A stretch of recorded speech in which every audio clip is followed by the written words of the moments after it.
Fuara Pirtûkan a Stenbolê îsal 41 car derket. Dudoy vê mehê deriyên xwe vekirin û heta 10 mehê wê li dar be. Ji bo bidawîbûna fuarê du roj mane.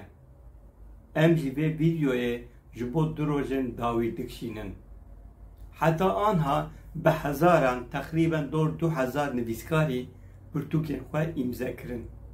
Di nav wan de kêm nivîskarên Kurd hebûn.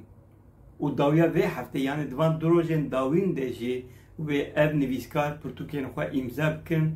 Di nav wan de çend nivîskarên Kurd hene em dixwazin balê bikişînin ser vê ev vîdyo jî ji bo vê yekê hatiye kişandin. Du heb weşanxaneyên me stand vekirine. Yek ji wan Nûbihar e, ya din jî Weqfa İsmaîl Beşikçî ye. Kurtedemek berê şemoyê memê bi navê 10 mijar ji zarokirina Kurdî pirtûkek derxist ji Nûbiharê nehê mehê ew ê pirtûkê xwe li standê îmze bike. İbrahim Şahin û Ömer Güneş bi salan li ser antolojiya dengbêjan xebitîn. Di encamê de 4 cilt derxistine heta anha. Kîjan e ew yek li ser Reso, Şakiro, Hüseyno û ya herî dawî jî li ser Mehmûdê Hesê.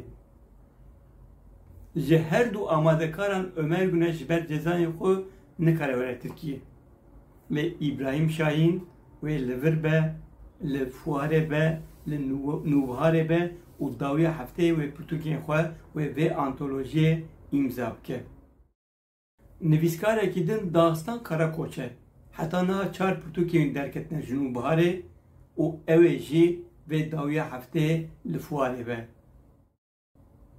Ji nivîskarên din ê Nûbiharê Zahîr Kayan heta anha 3 pirtûkên wî helbestan bi navê Hîç, Asûyên peyvên sermest û hinekirî mane guliyên şevê ji Nûbiharê derxistibûn.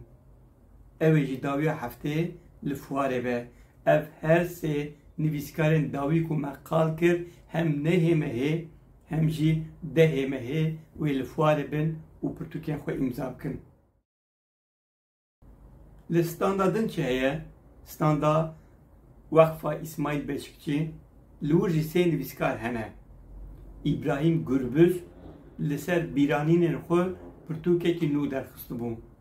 Li gel wî İsmaîl Beşikçî ji wê li wir be û Nihat Gültekin li ser Geliyê Zîlan lêkolînên wî hene.